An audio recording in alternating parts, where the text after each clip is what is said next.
Well, hello 2009. You'll be the year I remember most for being, well, the year I actually had to write about video games instead of just playing them.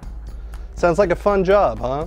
Well, it definitely can be. It meant I actually had to do something I rarely do with most games, which is finish them, and on a schedule. Try that with a 50-hour game like Dragon Age, and you'll earn an appreciation for the job the giant bomb editors do each week. But enough of that. Jeff hears about me kissing his ass anymore, I'll have to add a game release tracking for Paraguay or something. Let's get to the games.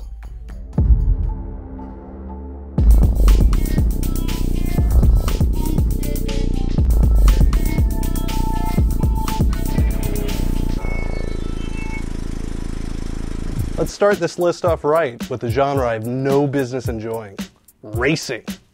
You might not know this, but I'm not much of a car guy. In fact, I once built a website dedicated to cars without actually owning one. All the more surprising then that I found so much to love in Forza Motorsport 3. Great looks, tight controls, and a minimalist menu that made me bow down to the UI gods at turn 10. Number 9 goes to Empire Total War. The Total War franchise has always been hard for me to classify. Half turn-based, half real-time, 100% fun. I can't think of a bigger, more ambitious game release this year. While some might be put off by the ball and musket setting and the not-so-consistent sea battles, the game still came across to me as the deepest strategy title this year. If you're a fan of Civilization or Sid Meier's Gettysburg, then Empire is definitely worth a charge up the hill for you. I finished Uncharted 2 in 2 sittings over 2 days. Like a great book, I was compelled to finish it completely from cover to cover as quickly as possible. Uncharted 2 is essentially like a day at your favorite amusement park. Fun, fast, and full of charm. My only complaint, and the reason it isn't higher on my list, is that I felt the later half of the game forced me to die several times before I could make it to the next scripted sequence. Still, what a game. I can now forget all the madness from the last indie movie. Infamous holds a special place in my heart for being the game that, well, it bricked my PS3. Maybe it had something to do with me playing it non-stop earlier this spring. While I found the story mostly forgettable, Infamous won me over with its amazing controls and, well, just the flow of that game. Gliding from rooftops to wires, back to rooftops, felt so smooth I often lost memory of this pudgy, beer-filled body and felt the rhythm and athleticism its protagonist exuded on screen.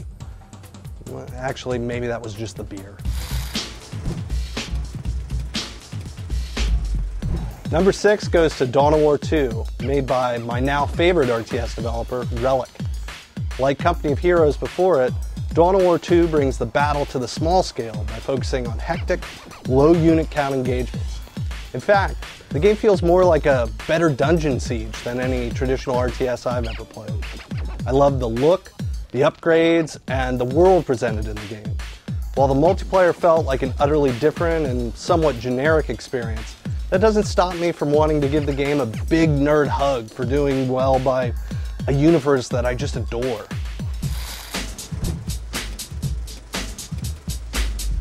Duder, we are midway through this list. It is time to lighten it up.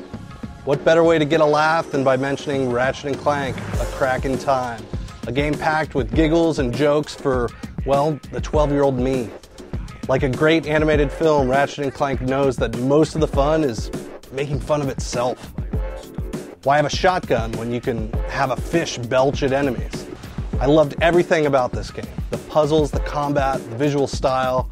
This is a core genre game that proves the traditional platformer still has a lot to offer gamers.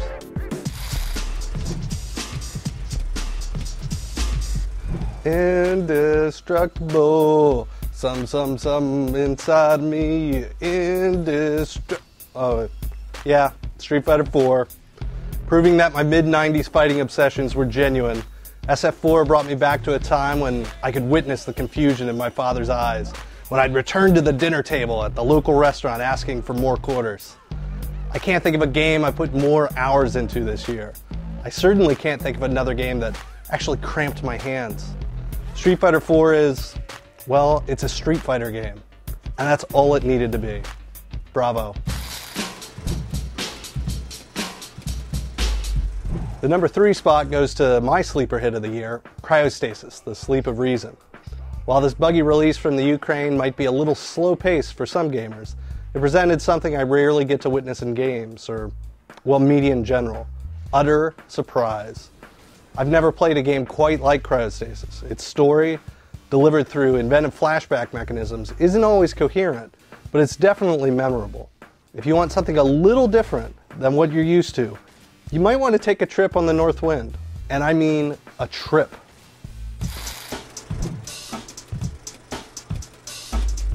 In a year of very few notable RPG releases, Dragon Age Origins filled the void with a simply superb outing from BioWare. Honestly, I didn't expect much from Dragon Age. Certainly not something as deep and strategic as the game I sunk some 50 hours to complete this fall. Dragon Age is easily the best RPG released in years and gives hope to the tenacity of micromanaged style RPGs surviving in the next decade. I can't think of a game I'm more looking forward to a sequel from next year. Yep, that's right, there's still one left. One game I felt was even better than Dragon Age, though it was a tough choice in the end. That game is Batman Arkham Asylum. If you would have told me I'd pick a pure action game as my game of the year, I'd say to you, random internet user, you don't know me very well. But you know what? The newest Batman was the most complete, tight experience from beginning to end I had in gaming this year. As a lifelong comic book fan, I grinned from ear to ear with how good not just this game was, but how good this Batman experience was. Great stealth, combat, collectibles, and boss fights. Dude, boss fights. How can you get any better than fighting Joker, Poison Ivy, Killer Croc, and Bane in the same game? You can't. And that's why this is the game of the year. Done. I'm out of here.